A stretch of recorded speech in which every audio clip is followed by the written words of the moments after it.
बिस्मिल्लाहिर्रहमानिर्रहीम। मेरे सर में दर्द रहता था तो शौहर सरसों का तेल लाया। अब वो हर रोज उस तेल पर सूरह रहमान की तिलावत करके मेरे सर की मालिश करता तो मैं फौरन नींद में चली जाती। मगर जब सुबह उठती तो हर कोई मुझे अजीब नजरों से देखता और मेरे जिस्म में दर्द हो रहा होता। एक दिन मैंने तेल बदल दिया। अभी रात का 1 ही बजा था कि मैं अचानक चीख मारकर जाग उठी। दिल बुरी तरह धड़क रहा था। मैं बेहद खौफजदा थी। मेरा पूरा जिस्म पसीने में डूबा हुआ था और मैं हौले हौले कांप रही थी। मेरी चीख की आवाज सुनकर मेरा शौहर भी घबरा कर जाग गया और फौरन मेरे पास चला आया। क्या हो गया सुमेरा? उसने मुझे हाथ लगाकर पूछा तो मैं एकदम पीछे हटी। मुझे उससे भी खौफ महसूस हो रहा था। क्या हो गया है सुमेरा? ये मैं हूं, शुएब, तुम्हारा शौहर। वो कदरे बुलंद आवाज में बोला तो मैंने गौर से उसे देखा। अगले ही लम्हे में उसे पहचान गई। मैंने इधर उधर देखकर अतराफ का जायजा लिया। रात का अंधेरा फैला हुआ था। इसका मतलब था कि मैं आज फिर ख्वाब में डर गई थी। शुएब मेरे लिए पानी का गिलास भर लाया। मैंने गिलास पकड़कर एक ही सांस में खाली कर दिया। तुम लेट जाओ, मैं सुबह मौलवी साहब से जाकर पानी दम करवा कर ले आऊंगा। लगता है तुम फिर से ख्वाब में डर गई हो, वो पुरसुकून आवाज में बोला। तो मैंने अपना सर पकड़ लिया। मुझे सर में बेपनाह दर्द महसूस हो रहा था। मैं फौरन ही कंबल में छुपकर लेट गई, जबकि शुएब मेरे सिरहाने बैठकर मुझ पर दुआएं पढ़कर फूंकने लगा। मेरा नाम सुमेरा है। मैं अपने वालिदैन की इकलौती बेटी थी। मुझे बचपन से ही सर दर्द का मर्ज लाक था। उस वक्त तो ज्यादा न था, मगर वक्त के साथ साथ बढ़ता गया। मेरे माँ बाप को अपनी औलाद के सिवा दुनिया जहां की हर चीज की फिक्र थी। घर में लड़ाई झगड़े मारपीट की हद तक बढ़ गए तो अब्बा और चाचा ने बीच में दीवार करवाकर घर अलग कर लिया। अम्मा और चाची दोनों में बेइंतहा नफरत थी। दोनों ने अपने अपने शौहरों के एक दूसरे के खिलाफ भरने की बहुत कोशिश की, मगर अब्बा और चाचा की आपस में लड़ाई न होने पाई। दीवार इसीलिए उठाई गई ताकि दोनों देवरानी जिठानी की लड़ाई खत्म हो। दीवार उठाने का इस कदर फायदा हुआ कि लड़ाई तो दूर की बात, आपस में बातचीत तक न रही। ना चाची अम्मा को बुलाती और ना अम्मा चाची को। दोनों में दुश्मनी सदा यूं ही कायम रही। मोहल्ले में कहीं मुलाकात भी हो जाती तो वो दोनों एक दूसरे से मुंह फेर लेती। मुझे चाचा की बेटी शबनम बहुत याद आती। वो मुझसे 2 साल छोटी मगर मेरी पक्की सहेली थी। वो भी चाची की तरह चालाक थी, मगर चूंकि मेरे पास कोई और सहेली न थी लिहाजा मैं उसकी चालाकियों को नजरअंदाज करती, उसकी शरारतों पर पर्दा डालती और उसके साथ खेल में मगन हो जाती। अम्मा ने मुझे कई मर्तबा उसके साथ दोस्ती रखने से मना किया, मगर एक घर में रहते हुए ये कैसे मुमकिन था कि हम दोनों एक दूसरे से दूर रहें। शबनम और मेरे मिजाज में तो यूं जमीन आसमान का फर्क था, मगर हमारी दोस्ती में ज्यादातर हाथ मेरा ही था। शबनम और मेरी दोस्ती मोहल्ले में मशहूर हो गई, क्योंकि मोहल्ले की औरतें इस बात पर हैरान होती कि इन दोनों की माएं आपस में पक्की दुश्मन है, जबकि ये दोनों सहेलियां बनी फिरती हैं। वो हमसे हमारी माओं के बारे में मुख्तलिफ सवाल करती कि घर का माहौल कैसा है और घर में वो कैसे लड़ती हैं, तो मैं साफ साफ बता देती, मगर शबनम मुझे कोहनी मारकर चुप रहने का इशारा करती और अपनी तरफ से कोई बात बना देती। मैं भी उसकी समझदारी की कायल हो जाती कि मुझे भी मोहल्ले की औरतों को घर का हाल बताने की क्या जरूरत थी। रफ्ता रफ्ता मोहल्ले की सभी औरतों को मालूम हो गया था कि हमारे घर में किस किस्म का हंगामा मचा रहता है। अम्मा और चाची की आपस में बिल्कुल नहीं बनती और इस सब की जिम्मेदार मैं थी। शबनम ने अपनी माँ को साफ साफ बता दिया था कि घर का भेदी मैं ही थी। अम्मा अब्बा के साथ साथ चाचा से भी मेरी अच्छी दुर्गत बनी तो मुझे समझ में आया कि घर की हर बात बाहर बताना जरूरी नहीं होता। हमारी माएँ हमारी दोस्ती पर खुश नहीं थी। जब भी हम खेलते या बातें करते वो हमें अजीब नजरों से देखती, जैसे हम कोई गलत काम कर रहे हो, मगर हमें उनकी परवाह कहाँ थी। हम तो अपनी दुनिया में मगन थे। शबनम अक्सर अपनी चालाकियों से मुझे परेशान कर देती, मगर फिर अपनी मासूम शक्ल बनाकर मुझे मना लेती। अम्मा और चाची की ईंट पत्थर की लड़ाई के बावजूद हमारी दोस्ती वक्त के साथ परवान चढ़ रही थी। मसला तो तब हुआ जब अब्बा और चाचा ने मिली भगत के बाद सहन के बीचों बीच दीवार उठवा दी, और दीवार भी इतनी ऊंची कि मैं सर उभार कर झांक भी न सकती थी। अम्मा और चाची दोनों ही बहुत खुश थी कि अब 24 घंटे एक दूसरे की मनहूस शक्ल देखने को न मिलेगी, मगर मैं जी भर कर उदास हो गई थी। चाची के घर कदम रखने पर पाबंदी थी, जबकि मैं जानती थी कि अम्मा शबनम को भी अपने घर में कदम न रखने देगी। ऐसे में मेरी मुलाकात शबनम से कैसे होगी, मैं ये सोचकर परेशान थी। चाची ने मेरी परेशानी देखी तो मेरे सर पर हाथ रख दिया। और पुत्र, एक दीवार ही तो है, जब दिल चाहे हमारे घर चली आना, ये दरवाजा तेरे लिए हमेशा खुला रहेगा। चाचा की तसल्ली से भी मुझे तसल्ली न हुई। असल मसला तो चाची थी, और अगर उसके सामने चाचा की इतनी ही चलती तो दीवार उठाने की नौबत ही ना आती। मैंने एफए का इम्तिहान पास किया तो मुझे घर में बैठना पड़ा। आगे पढ़ने की कोई जरूरत नहीं है, इतना ही काफी है। अम्मा ने मुझे कहा तो मैं भी मान गई, क्योंकि सर दर्द की वजह से मैं वैसे ही बहुत मुश्किल से पढ़ पाती। शबनम और मैं कॉलेज में आसानी से मिल लिया करते। हम दोनों एक ही जमात में थे। मैंने मैट्रिक के बाद कॉलेज में दाखिला ना लिया था, मगर शबनम ने मैट्रिक का इम्तहान पास किया और कॉलेज में दाखिला ले लिया, तो उसने मुझे भी जबरदस्ती दाखिला लेने पर मजबूर किया। दरअसल एफए भी मैंने उसकी वजह से ही पास कर लिया था। अब मिलने का चूंकि कोई और बहाना ना रहा था, तो मैं और शबनम छुप छुप कर मिलने लगी। मुझे तो इस सब में बहुत डर लगता, मगर शबनम न डरती। शबनम के होते हुए ये मुमकिन ही न था कि हम पकड़े जाते। वैसे वो अम्मा से इतना न डरती थी जितना मैं चाची से डरती। इसीलिए वो डंके की चोट पर हमारे घर चली आई। अम्मा उसको डांटती फटकारती, मगर वो अपनी बातों से अम्मा को भी चुप करवा देती। कभी कभी तो वो इस कदर करारा जवाब देती कि अम्मा का मुंह हैरत के मारे खुला रह जाता, और कभी अम्मा की ऐसी तारीफ करती कि अम्मा उसको शरबत पिए बिना जाने ही न देती, और उसके साथ साथ मेरी भी ऐश हो जाती। चंद साल बाद हम दोनों जवान होने लगी। शबनम के ख्वाब बड़े थे। वो कहती थी, सुमेरा, एक दिन मैं शहर जाऊंगी, वहां बड़ी बड़ी चीजें करूंगी, तुम भी मेरे साथ चलोगी, हम दोनों दुनिया देखेंगे। मगर मेरी दुनिया वही छोटा सा घर था, जहां माँ की कड़कदार आवाज और वालिद की खामोशी के साए तले मेरी जिंदगी गुजरती थी। मैं जो जो बड़ी हो रही थी, मेरे सर का दर्द भी बढ़ता ही जा रहा था। मुझे सांस लेने में भी दुश्वारी पेश आने लगी, मगर अम्मा को परवाह कहाँ थी। वो मुझे टाल देती और कभी मेरे सर में तेल लगाने बैठ जाती। तेरे सर में खुश्की हो जाती है, सारा दिन तो यहां वहां मारी मारी फिरती है, अपना ख्याल नहीं रखती। अम्मा मेरे बालों में भर भर के तेल लगा देती। देखना अब तेरे सर का दर्द कैसे भाग जाएगा। मगर मेरे सर का दर्द ना जाता। कभी कभी तो इतना शदीद होने लगता और कभी हल्का हो जाता। रफ्ता रफ्ता मैंने भी परवाह करना छोड़ दी और अपने सर दर्द के साथ खुद को आदत डालने की कोशिश करने लगी, मगर ऐसा मुमकिन न हुआ। मैं जरा चीखो पुकार मचा देती तो अब्बा परेशान हो जाते। अम्मा को तो जैसे बहाना चाहिए था, उसने फौरन चाची पर इल्जाम लगा दिया। देख तो जरा कितने लंबे और घने बाल हैं तेरे, तू ही जा जाकर घुसती थी, अब देख ले कैसा काला जादू करवाया है मेरी जवान होती बच्ची पर कि सर का दर्द नहीं जाता। वो चाहती है कि हम माँ बेटी दोनों मुसीबतों और परेशानियों का सामना करें, तभी तो उसने तेरे ऊपर काला जादू करवा दिया। और देख ले तेरी बीमारी बढ़ती ही जा रही है। अम्मा बजाय मुझे डॉक्टरों को दिखाने के उल्टा वहम पाल कर बैठ गई थी। अरे अम्मा, ऐसा नहीं है। मैं अम्मा की बात से बिल्कुल मुत्तफिक न थी। भला चाची मुझ पर क्यों काला जादू करवाती? मैंने चाची का क्या बिगाड़ा था? दुश्मनी अम्मा और चाची की थी, मेरी थोड़ी थी। मैं तो शबनम की अच्छी दोस्त थी, और गुजरते सालों में चाची का रवैया मेरे साथ अच्छा हो गया था। शायद उसे एहसास हो गया था कि मैंने तो कभी उसके साथ गलत न किया। मैं चाची की इज्जत किया करती। उनका जो भी मामला था वो आपस में दोनों देवरानी जिठानी का था। हम बच्चों का उससे क्या लेना देना था? मेरे लिए तो वो काबिल एहतराम थी।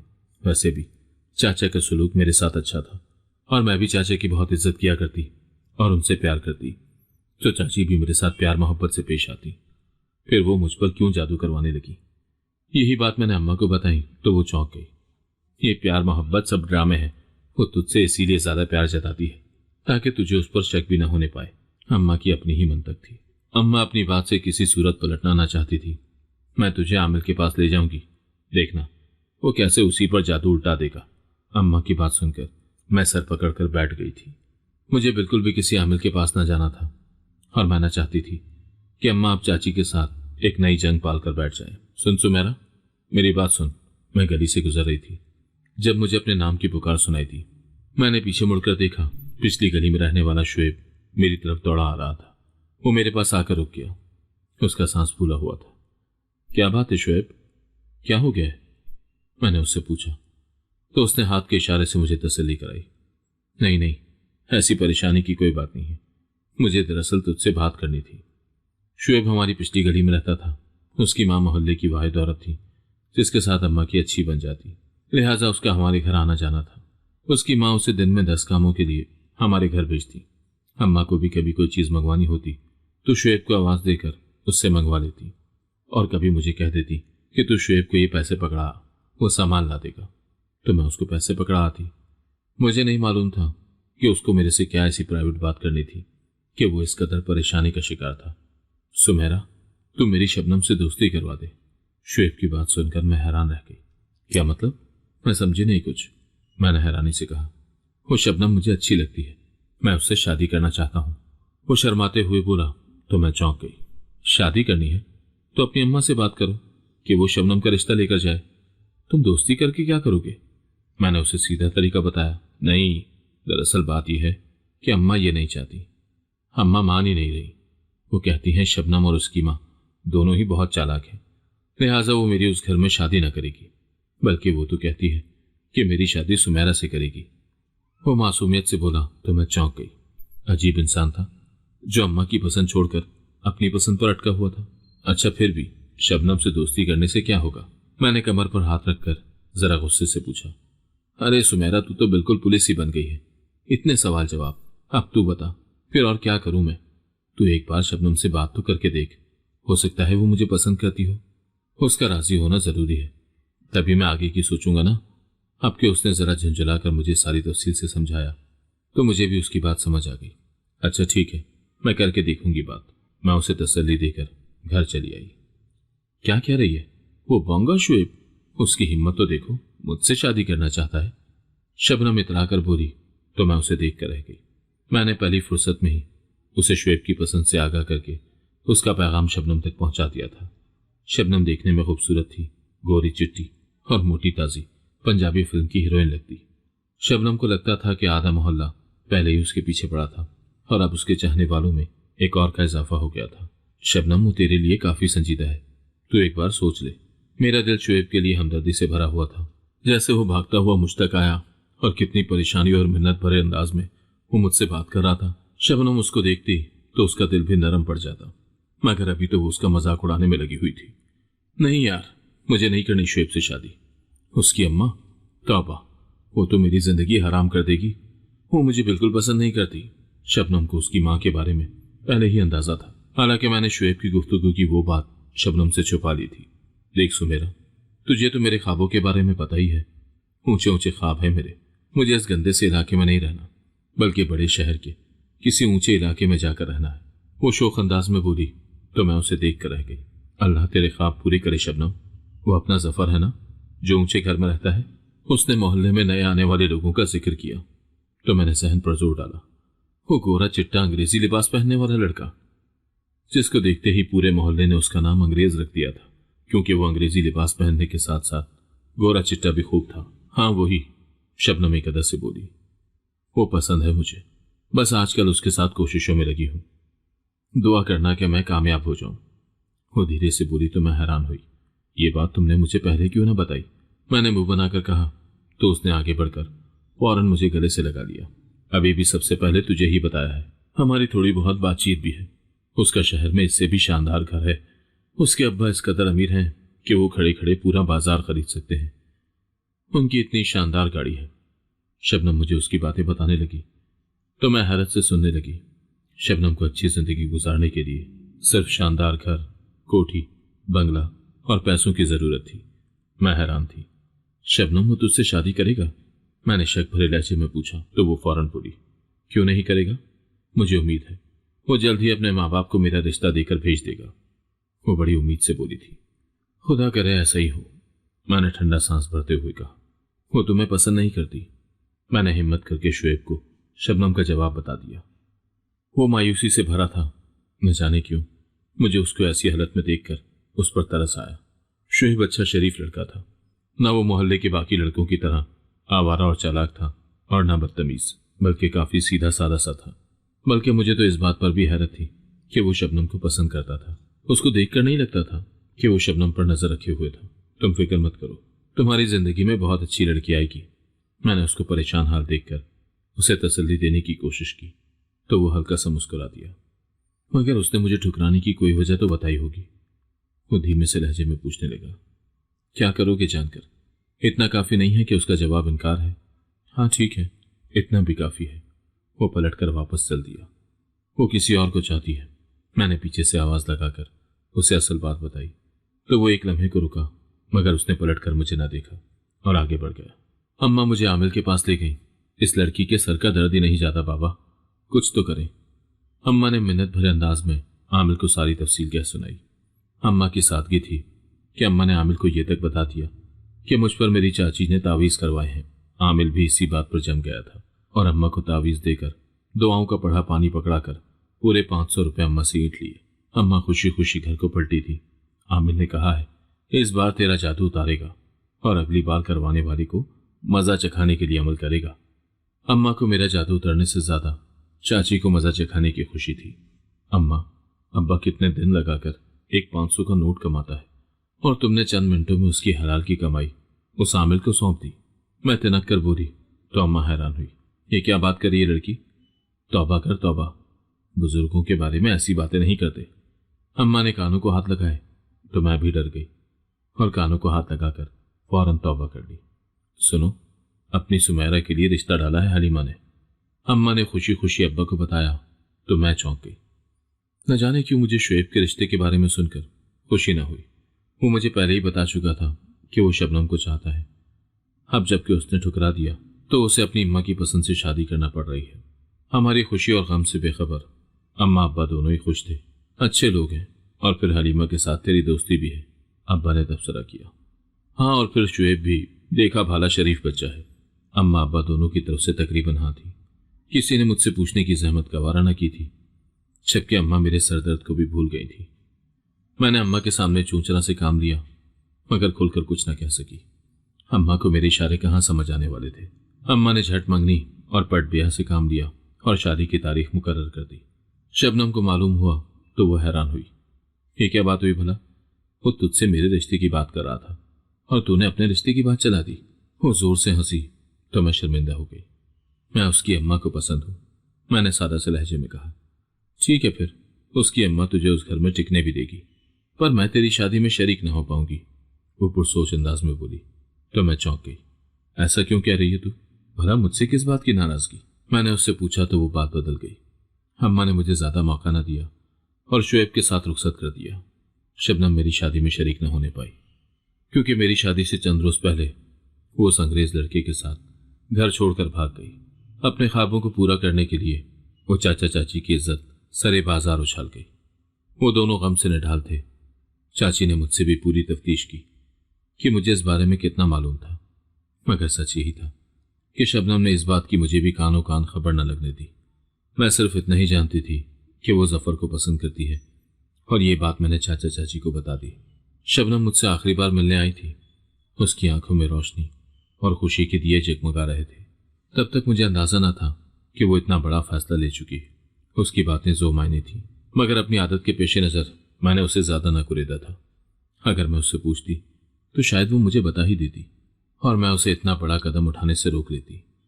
अम्मा भी बज़ाहिर चाचा चाची के गम में शरीक थी, मगर अंदर से वो किस कदर खुश थी ये मैं जानती थी। देख, उल्टे पड़ गए ना तावीज। वो थोड़ा ही चाहती थी कि मेरी बच्ची की किसी अच्छी जगह शादी हो। देख, अब अपनी बच्ची घर से भाग गई। ओहो अम्मा, वो कोई गैर नहीं है, अब्बा की सगी भतीजी है।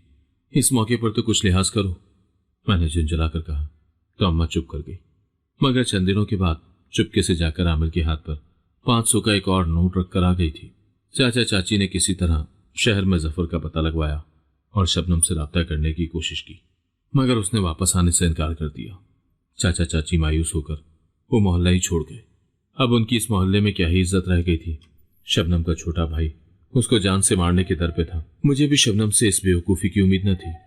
वो जफर के साथ अपनी शादी का इंतजार कर सकती थी, मगर न जाने उसे किस बात की जल्दी थी। शादी के बाद मैं अपनी जिंदगी में मगन हो गई। मुझे शबनम की याद आती तो मेरा दिल जरूर कट जाता, मगर अपने किए की जिम्मेदार वो खुद ही थी। मैं उसके लिए दिल से दुआ जरूर करती कि वो अपने ख्वाबों को पाले और खुश रहे, मगर मुझे उसकी उम्मीद कम ही थी, क्योंकि जो लड़का उसे इज्जत से रुखसत करवा कर ना ले जा सका, वो भला उसकी क्या खाक इज्जत करेगा। मेरे सर का दर्द बढ़ता जा रहा था, न जाने क्या मसला था। शुएब मुझे डॉक्टर के पास ले गया तो उसने मुझे कई तरह के टेस्ट लिख कर दिए थे। मुझे सर दर्द के साथ खांसी और गला खराब का मसला भी शुरू से था, मगर ना तो मैंने और ना अम्मा ने कभी परवाह की। अम्मा मुझे देसी दवाई खिलाती रहती और मुझ पर मुख्तलिफ टोटके अपनाती, जिसके इस्तेमाल से वाकई मुझे वक्ती फर्क पड़ जाता। टेस्ट करवाते हुए मुझे काफी डर लग रहा था। अगर मुझे कोई बड़ी बीमारी निकल आई तो मेरा क्या बनेगा। मैं कभी कभार रात को ख्वाब में डर जाया करती और फिर मेरी आंख खुलती तो मुझे नींद ना आती, जिसकी वजह से सर का दर्द शिद्दत इख्तियार कर लेता। शुएब और मेरे बीच कोई लड़ाई झगड़ा न था, मगर न जाने क्यों मैं उससे खिंची खिंची रहती। शायद वजह यही थी कि मुझे उसके माजी के बारे में मालूम था कि वो शबनम को चाहता था और वो भी मेरे सामने ज्यादा चुप ही रहता। शायद वो भी कुछ शर्मिंदा था, मगर हम एक दूसरे की इज्जत करते और वो मेरा ख्याल भी रखा करता। मुझे अपनी ससुराल में कोई तकलीफ न थी। मेरे सास ससुर की जिंदगी सादा थी, मगर उनकी काफी जमीनें थी। वो खुद जमीनें न संभालते, मगर उन्होंने जमीनें ठेके पर दे रखी थी। ये बात ना तो मुझे मालूम थी ना अम्मा अब्बा को। मेरे ससुराल में रुपए पैसे की कमी न थी, मगर फजूल खर्ची करने की आदत मुझ समेत किसी को भी न थी। शुएब सरसों का तेल लाया था। सुमेरा, मैं इस पर सूरह रहमान पढ़कर दम करके तुम्हारे सर पर लगा दिया करूंगा, इससे तुम्हारे सर का दर्द बिल्कुल ठीक हो जाएगा। शुएब ने कहा तो मैंने नजर भर कर उसे देखा था। मेरे यूं देखने से वो चुपचाप लेट गया। मेरी रिपोर्ट्स आ गई हैं क्या? मैंने उससे पूछा तो उसने हल्के से नफी में सर हिला दिया। मगर क्यों? अब तक तो आ जानी चाहिए। मैंने तबसरा किया तो उसने कोई जवाब न दिया। अगले दिन वो शामी सरसों का तेल उठा लाया। मैंने इस पर सूरह रहमान पढ़ी है, आओ मैं तुम्हारी मालिश कर दूं। वो बोला तो मैं चुपचाप मालिश करवाने बैठ गई। सुमेरा, तुम वो बात अपने दिल से निकाल दो। वो अचानक से बोला। कौन सी बात? मैंने बेध्यानी से पूछा। यही कि मैं शादी से पहले शबनम को पसंद करता था, मगर अब ऐसा कुछ नहीं है। मुझे लगता है कि तुम वो बात दिल में रखकर बैठी हो। तुम मेरी बीवी हो, अब मुझ पर सिर्फ तुम्हारा हक है। मैं किसी और के बारे में सोच भी नहीं सकता। वो धीरे धीरे मुझे अपनी मोहब्बत का एहसास दिलाने लगा। आजकल शुएब मुझ पर कुछ ज्यादा ही तवज्जो दे रहा था। मैं भी उसकी तवज्जो पाकर खुश रहने लगी। मुझे पूरा यकीन हो गया कि शुएब अब सिर्फ मेरा था। उसके माजी के बारे में सोचकर मुझे खुद को परेशान करने की क्या जरूरत थी। शुएब रोजाना रात को मेरे सर पर तेल की मालिश कर देता और मैं सुकून से सो जाती। मगर जब सुबह उठती तो मेरे सास ससुर मुझे अजीब नजरों से देखते और मेरे जिस्म में दर्द होता। अगर कभी शुएब मेरे सर में तेल ना लगाते तो मुझे ठीक तरह से नींद ना आती और मैं ख्वाब में भी डर जाया करती। इसीलिए अब मैं खुद ही उनको कह देती कि मेरे सर में तेल की मालिश कर दें। मैं कुछ दिनों से महसूस कर रही थी कि मेरे सास ससुर का रवैया मेरे साथ कुछ बदला बदला सा था। वो मुझे गौर से देखा करते। मैं बावर्ची खाने में दाखिल हुई तो अपनी सास को कामों में मगन देखकर कुछ हैरान हुई। मैं कर लूंगी काम, आप क्यों कर रही हैं? उमूमन वो इस वक्त बावर्ची खाने में ना आया करती थी। नहीं, तुम आराम करो, तुम्हारी तबीयत ठीक नहीं है। वो मुझ पर गहरी नजर डालकर बोली। नहीं, तबीयत तो ठीक है, बस जरा सा सर में दर्द रहता है। कोई बात नहीं बेटी, तुम आराम करो और जरा मुझे ऊपर स्टोर में से पुराना कुछ सामान तो निकाल कर ला दो। मुझे उनकी बात बिल्कुल समझ ना आई। एक तरफ तो वो मुझे आराम करने का कह रही थी और दूसरी तरफ स्टोर से सामान मंगवाना चाहती थी। मैं उनसे तफसील पूछकर ऊपर जाने ही लगी थी कि शुएब न जाने कहां से चलाया। तुम कहां जा रही हो? स्टोर में से सामान लेना है कुछ। मैं उसे बताकर सीढ़ियां चढ़ने लगी तो उसने मुझे हाथ से पकड़कर रोक लिया। नहीं, तुम अंदर जाओ, मैं ले आता हूं। वो मुझे हाथ से पकड़कर बाकायदा कमरे में ले आया। न जाने ये क्या हो रहा था। तुम गई नहीं ऊपर? कुछ ही देर में मेरी सास चली आई तो मैं उठ बैठी। नहीं, वो शुएब कह रहे थे कि वो ले आएंगे। मेरी सास मुझे अफसोस भरी नजरों से देखने लगी। तुम्हें जरा होशियार होने की जरूरत है। वो मुझे हैरान छोड़कर पलट गई। मैं आज सुबह कुछ जल्दी उठ गई थी, मगर शुएब कमरे में मौजूद ना था। शायद वो नमाज पढ़ने गया था। फजर का वक्त हुआ है। मैंने वजू करके नमाज अदा की और तब तक शुएब वापस ना लौटे थे। मैं कमरे की अलमारी खोलकर शुएब के कपड़े निकालने लगी ताकि इस्त्री कर दूं, तो अलमारी में पीछे शीट के नीचे सफेद कागजी लिफाफा दिखाई दिया। मैंने लिफाफा खोला तो वो मेरी रिपोर्ट्स थी। शुएब ने मुझे लाकर क्यों ना दी, यहां क्यों छुपा दी? मैंने रिपोर्ट देखी तो मेरे ऊपर का सांस ऊपर और नीचे का सांस नीचे रह गया। वहां साफ अल्फाज में लिखा था कि मेरे दिमाग में रसोली थी। मैंने सदमे से रिपोर्ट वहीं छुपा दी और बिस्तर पर गिर सी गई। आओ, मैं तुम्हारे सर में तेल लगा दूं। शुएब रात का अंधेरा फैलते ही तेल की बोतल उठा लाए तो मैं चुपचाप बैठ गई। आज मैंने तेल तब्दील कर दिया। मैं जल्दी नहीं सोना चाहती थी। शुएब मालिश करके चले गए तो मैं चुपचाप लेट गई। वो कुछ देर के बाद कमरे में आए और मेरे करीब चले आए। उन्होंने मेरा हल्का सा बाजू हिलाया तो मैं सोने की अदाकारी करती रही। वो मुतमईन होकर कमरे से बाहर निकल गए। मैं फौरन उठकर कमरे के दरवाजे में खड़ी हो गई। वो बावर्ची खाने में दाखिल हुए। शायद पानी पीने गए होंगे, मैंने दिल में सोचा, क्योंकि खाना हम सब जल्दी ही खा लेते थे। मगर उनको खाने की ट्रे उठाए देखकर मैं हैरान रह गई। वो ट्रे उठाकर इधर उधर देखकर सीढ़ियों की जाने पड़ गए। मेरा दिल धड़क उठा था। न जाने वो किसके लिए खाना लेकर जा रहे थे। शायद उनका कोई दोस्त हो। मैं खड़ी सोच में गुम थी। मगर दोस्त को वो ऊपर क्यों ठहराते, जबकि ऊपर कोई कमरा न था, बस एक स्टोर रूम था जिसमें अच्छा खासा सामान भरा पड़ा था। मैं भी दबे कदमों उनके पीछे चल दी। वो स्टोर में दाखिल हुए। स्टोर का दरवाजा खुला था। मैं दरवाजे के करीब लगकर खड़ी हो गई। आओ खाना खा लो, वो धीरे से बोले तो कोई फौरन ने उठकर आया। मुझे कदमों की आवाज सुनाई दी गई थी। मैं कुछ देर में आकर बर्तन ले जाऊंगा। शुएब की दोबारा आवाज सुनाई दी। वो जो कोई भी था, उसने एक बार भी कोई बात न की थी। मैंने आगे बढ़कर अंदर झांका तो मारे हैरत की मेरी आंखें फट गईं। उसने भी मुझे देख लिया था। उसने फौरन अपना चेहरा छुपा लिया, मगर अब क्या हो सकता था, मैं उसको देख चुकी थी। वो कोई और नहीं, मेरी कजन और शुएब की पसंद शबनम ही थी। मैंने दूसरी नजर शुएब पर डाली। वो मुझे खड़े देखकर हैरान था। तुम यहां कैसे? तुम तो सो गई थी, वो घबरा कर बोला। मैं उस वक्त कुछ बोलने की पोजीशन में ही ना थी। ये सब क्या है? मैं बमुश्किल बोली। इतना बड़ा धोखा, इस कदर मकरू फरेब। मेरी आंखें आंसुओं से भर गईं। मैं फौरन नीचे की तरफ भागी। मेरी बात सुनो सुमेरा, रुक जाओ।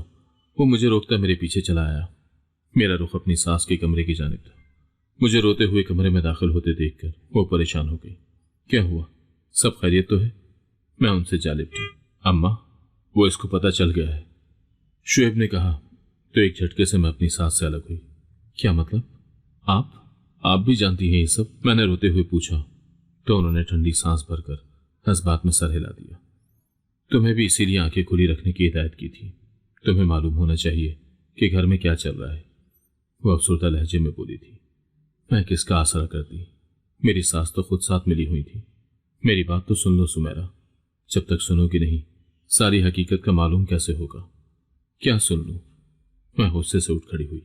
जो कुछ अपनी आंखों से देखा ही हूं, उसके बाद कुछ सुनने की जरूरत है? तुमने मुझे इतना बड़ा धोखा दिया, उसको बुलाकर घर में रखा हुआ है और मुझे खबर तक नहीं। मुझे तेल की मालिश करके जल्द सुलाकर खुद मजे उड़ाते हो। मैं चीख कर बोली तो वो धाड़ा, क्या बकवास कर रही हो, काबू रखो खुद पर। मैंने हैरत से उसे देखा। एक तो चोरी, ऊपर से सीना जोरी। इसमें शुएब का कोई कसूर नहीं, कसूर मेरा है। वो नीचे चली आई और दरवाजे के बीच में आकर खड़ी हुई। मैंने हैरत और बेयकीनी से उसे देखा। तुम बीच में मत बोलो, ये मेरा और मेरे शौहर का मामला है। हाँ, लेकिन मामला मेरी वजह से बिगड़ा है, इसीलिए मुझे बोलने का हक है। इस सब में शुएब का कोई कसूर नहीं। जफर से धोखा खाने के बाद मेरे पास जाने का कोई ठिकाना ना था।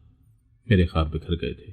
बड़े बड़े ख्वाब पूरे करने के लिए मैंने अपने माँ बाप को धोखा दे दिया और जफर तक आवाज निकला। उसका मतलब निकल गया तो उसने मुझे छोड़ने में 1 मिनट न लगाया। मैं मुंह की खाकर वापस आ गई, मगर यहां आकर मालूम हुआ कि अम्मा अब्बा तो शर्म से मुंह छुपा कर चले गए। मैं उनके पीछे वहां कैसे जाती? अम्मा यकीनन अपने भाइयों के शहर चली गई होंगी। मामू मुमानियों का सामना करने की मेरी हिम्मत न थी। अकेली लड़की को तो लोग वैसे ही मुफ्त का माल समझते हैं। मैं गली में बैठी रो रही थी जब शुएब ने मुझे देखा। मैं तेरे पास इसीलिए ना आई थी क्योंकि मैं जानती थी कि अब तो शुएब की बीवी है और तुझे ये भी इल्म है कि शुएब मुझे चाहता है। इसीलिए मुझे पूरी उम्मीद थी कि तेरे घर में मुझे जगह न मिलेगी। मगर जब शुएब को नजर चुराकर जाते देखा तो उसे आवाज देकर रोक लिया। मुझे आखिरी सहारा वही दिखाई दिया। मैंने उसकी मिन्नत की कि वो मेरी मदद करे, किसी दारुल अमान में मेरे रहने का इंतजाम करवा दे। मगर हमारे छोटे शहर में कोई दारुल अमान है ही नहीं। मैंने उससे कहा कि मुझे अपने घर ले चले। मैं खौफजदा थी कि मैं रात कैसे बसर करूं। मगर सुमेरा, वो हमारे बारे में गलत सोचेगी। शुएब को तुम्हारी फिक्र थी, इसीलिए वो मुझे ले तो आया पर तुमसे छुपा दिया। उसका इरादा था कि कुछ फरागत पाकर वो मुझे बड़े शहर के किसी दारुल अमान में छोड़ आएगा। शबनम ने आंसू बहाते मुझे सारी बात बताई थी। हाँ पुत्र, इसने तो हमसे भी छुपाया, मगर हमें मालूम हो गया। मैं और तुम्हारे अब्बा खुद ऊपर जाकर देख आए थे और इसे देखते ही मैं सारी कहानी समझ गई थी कि इस पर क्या बीती है। घर से भागने वाली लड़कियों का यही अंजाम होता है। मैंने शुएब को कहा था कि तुमसे इतनी बड़ी बात ना छुपाए। मैं नहीं चाहती थी कि तुझसे ये सब छुपाकर तुझे धोखा दे, मगर ये कहता है कि नहीं अम्मा, सुमेरा को दुख होगा, उसकी वैसे ही तबीयत सही नहीं रहती। मैं तुम्हें देखकर अंदाजा लगाने की कोशिश करती कि तुम्हें कुछ मालूम हुआ है कि नहीं। मेरे अंदर बेचैनी थी। मैं चाहती थी कि तुम्हें मालूम हो जाए, कहीं ऐसा ना हो कि कोई नया खाता खुल जाए। शुएब की अम्मा ने वजाहत की। मेरा इरादा कभी भी गलत नहीं था सुमेरा। मैं तुम्हें सब कुछ बताने का सोच रहा था, बस तुम्हारी नाराजगी से डरता था। मुझे मालूम था कि तुम मुझसे किस कदर मुखलिस हो, मगर अनजाने में एक दुख मैं तुम्हें पहले दे चुका था, जब मैंने तुमसे इकरार किया था कि मैं किसी और को चाहता हूं, और अब फिर से तुम्हें कोई तकलीफ नहीं देना चाहता था। तुम सरदर्द की वजह से सुकून से ना सो पाती और ख्वाब में भी डर जाती, तो मैंने सूरह रहमान पढ़कर तुम्हारे सर की मालिश कर देता ताकि तुम्हें पुरसुकून नींद आ सके, और तुम्हारे सोने के बाद शबनम के लिए खाना ले जाता। इसके अलावा कुछ भी नहीं है मेरे और शबनम के दरमियान। मैं मानता हूं इसने जो किया गलत था, मगर जब इसके साथ धोखा हुआ तो किसी को तो इसका साथ देना है। कहीं ऐसा ना हो कि हम सब मिलकर इसे अपनी जिंदगी का खात्मा करने पर मजबूर कर दे। शुएब की बात तो ठीक थी, मगर उसका यूं मेरी ससुराल में रहना भी मुनासिब ना था। मैंने शबनम के चेहरे पर एक नजर डाली। वो मुजरिम बनी शर्मिंदा सी खड़ी थी। ये पहले वाली शबनम बिल्कुल न लग रही थी जिसने डंके की चोट पर शुएब के रिश्ते से इनकार किया था। मैंने तो हमेशा उसके हक में दुआ की थी, मगर शायद माँ बाप को दिल दुखाने की सजा उसे मिली थी। वैसे भी माँ बाप और बुजुर्गों की दुआओं के बगैर नई जिंदगी का आगाज करो तो मुश्किलें और परेशानियां तो आती हैं। ठीक है, तुम यहां रह सकती हो, मैंने धीरे से कहा, और अपने कमरे में आकर बंद हो गई। मैंने शबनम को अपने घर में रहने की इजाजत तो दे दी थी, वो और कहाँ जाती। वैसे भी मुझे शुएब पर भरोसा आ गया था। वो वैसा ना था जैसा मैंने उसे समझा था कि वो जानबूझकर शबनम को अपने घर न लाया था। शुएब अब पहले से भी ज्यादा मेरा ख्याल रखने लगा था। मेरी रिपोर्ट्स की वजह से मेरी वैसे ही रूह फना थी। शुएब ने यकीनन मेरी बीमारी के मुतालिक घर में किसी और को भी ना बताया था। शुएब रोजाना मुझे रंग बिरंगी दवाएं खिला देता और सूरह रहमान पढ़कर मेरे सर में तेल की मालिश कर देता। मेरी सास ने शबनम को नीचे के पोर्शन में ही एक कमरा दे दिया। वो ज्यादातर अपने कमरे में ही मौजूद रहती और बाहर ना निकलती। मेरी सास खुद ही उसे खाना पानी कमरे में पहुंचा देती। कभी कभार मेरा दिल करता कि मैं उसके पास जा बैठूं। वो ना सिर्फ मेरी कजन थी बल्कि मेरी पुरानी सहेली भी थी, मगर उसने जो कुछ किया था उसके बाद हमारे दरमियान एक दीवार सी खड़ी हो गई थी, जो उस दीवार से भी मजबूत थी, जो अब्बा ने सहन के बीचों बीच खड़ी करवाई थी। मैं जानती थी कि चाचा चाची से बात करना फजूल था। वो शबनम को कभी भी माफ ना करते, और अम्मा अब्बा के पास भी शबनम को ना ले जा सकती थी। अगर किसी तरह चाचा चाची को मालूम हो जाता तो बड़ा मसला होता, और फिर चाचा या शबनम का छोटा भाई उसको कोई नुकसान पहुंचा सकता था, और अम्मा तो वैसे ही उसे ताने दे देकर मार देती।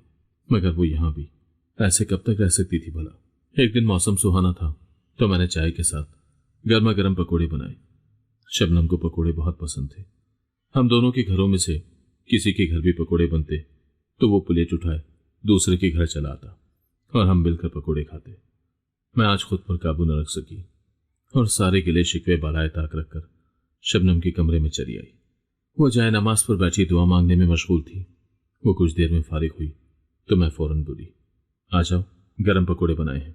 वो चुपचाप चली आई तो मैंने प्लेट उसके साथ रख दी। हम दोनों खामोशी से एक दूसरे के सामने बैठी थी। खाओ, खा क्यों नहीं रही? तुझे पसंद है पकौड़े? मैंने खामोशी को तोड़ने की एक कोशिश की। बस अब पसंद बदल गई है, वो अफसरदा से लहजे में बोली। मैंने कभी सोचा भी ना था कि इस तरह जिंदगी गुजारनी पड़ेगी। जो चाहा वैसा कुछ मिल ना पाया तो पसंद भी खत्म हो गई। वो धीरे से बोली, तो मेरे दिल को कुछ हुआ। जो होना था हो गया। अब उस एक शख्स की वजह से अपने आप को क्यों तकलीफ में डाल रही है? सब इंसान एक जैसे नहीं होते, दुनिया में अच्छे लोग भी मौजूद हैं। तुमने गलत इंसान पर भरोसा किया। मैंने उसे तसल्ली दी। बात सिर्फ भरोसे की नहीं है, मेरा कदम भी गलत था। मुझे इतना बड़ा कदम नहीं उठाना चाहिए था। उसे नदामत थी। वो बुरी तरह टूट गई थी। अपने ख्वाबों को पाने के लिए उसे क्या कुछ खोना पड़ा था। मैं उसे ऐसा टूटा हुआ नहीं देख सकती थी। शायद इसीलिए अब तक उसे नजरअंदाज किए हुए थी। कभी कभार हकीकत से आंखें बंद रखने में ही सुकून रहता है। मैं शबनम को दारुल अमान छोड़ने जा रहा हूं। मैंने मालूम किया है बड़े शहर में एक दारुल अमान है, वहां जगह खाली है।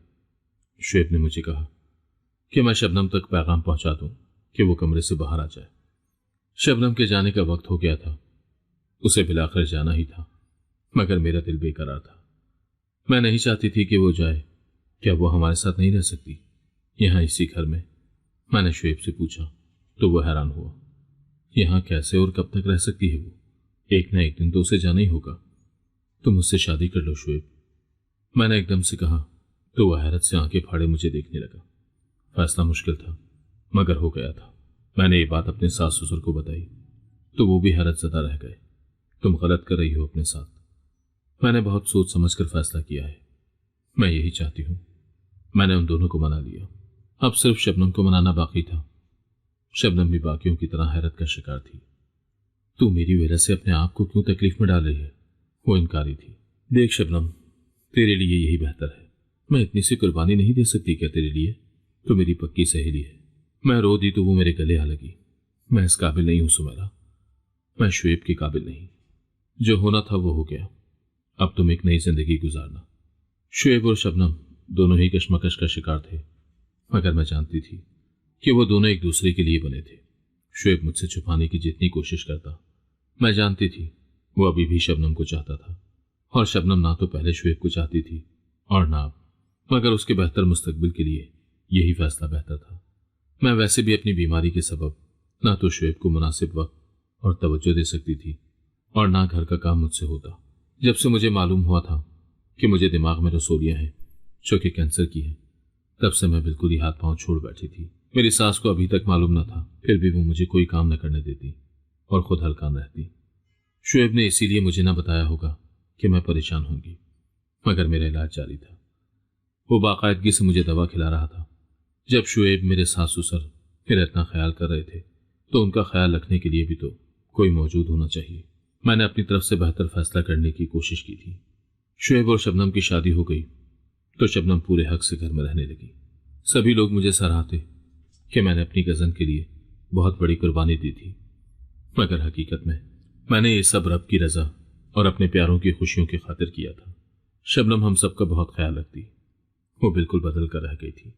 वो हम सब की एहसानमंद थी कि हमने इस मुश्किल वक्त में उसका साथ दिया था। कैंसर के मर्ज से लड़ना एक मुश्किल मरहला था। मैं अपनी सी कोशिश करती मगर निढाल हो जाती। शुएब ने किसी सूरत मेरा साथ ना छोड़ा।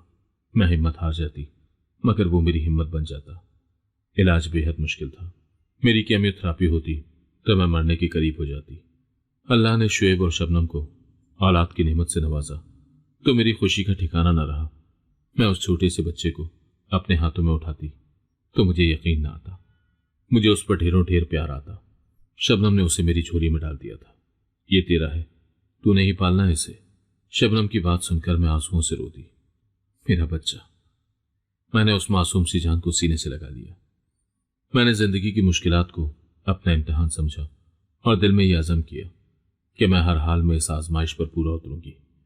शुएब की हौसला अफजा अल्फाज, शबनम की मेहरबान मुस्कुराहट और उस मासूम बच्चे की मासूम हरकतें मेरे लिए रोशनी की किरण थी। जब मैं उस बच्चे को अपनी झोली में लेती तो लगता कि जैसे मेरे दिल में खुशियों का समंदर बह निकला हो। शबनम के ये अल्फाज कि ये बच्चा तुम्हारा है, तुमने ही इसे संभालना है, मेरे लिए जिंदगी का एक नया मकसद बन गए। मैंने अपनी बीमारी को अपना खात्मा नहीं बनने दिया, बल्कि उसे अपने रब से कुर्बत का जरिया बना लिया। दुआओं, इलाज और अपनों के सहारे ने मुझे ना सिर्फ सेहत दी बल्कि मेरी रूह को भी जला बख्शी। मैंने सीखा कि जिंदगी चाहे जितनी भी मुश्किल हो, मोहब्बत, दुआ और हिम्मत के साथ हर अंधेरी रात के बाद रोशनी का सवेरा जरूर आता है। ये जिंदगी अल्लाह की नेमत है और इसे जीने का हक सिर्फ वही लोग रखते हैं जो हार मानने से इनकार करते हैं। मेरी बीमारी तवील थी मगर अल्लाह ने मुझे शिफा दी थी। हमारी नेकियां मेरे काम आ गई और मुझे बीमारी से शिफा मिल गई। मैं बेहद कमजोर हो गई थी मगर मेरी जिंदगी बच गई थी और मेरे लिए यही काफी था। घर में सभी मेरी खुशी में खुश थे। शबनम और शुएब का पहला बेटा ज्यादा वक्त मेरे पास गुजारता। वो मुझे न जाने कौन सी कहानियां सुनाता तो मैं उसकी मासूमाना बातों पर हंसती रहती। मैं अपने रब की शुक्रगुजार थी जिसने मुझे बीमारी के बाद मुकम्मल सेहतयाबी और शिफा अता की और मुझे ऐसे चाहने वाले दिए जो इस बीमारी में साबित कदम रहे और मेरा साथ न छोड़ा। अगर आपको आज की कहानी पसंद आई है तो वीडियो को जरूर लाइक कीजिएगा और अपने दोस्तों के साथ भी शेयर कीजिएगा। और हाँ, अगर आपने अभी तक हमारा चैनल सब्सक्राइब नहीं किया तो जरूर सब्सक्राइब करें। मिलते हैं कल एक नई और दिलचस्प कहानी के साथ। अल्लाह हाफिज।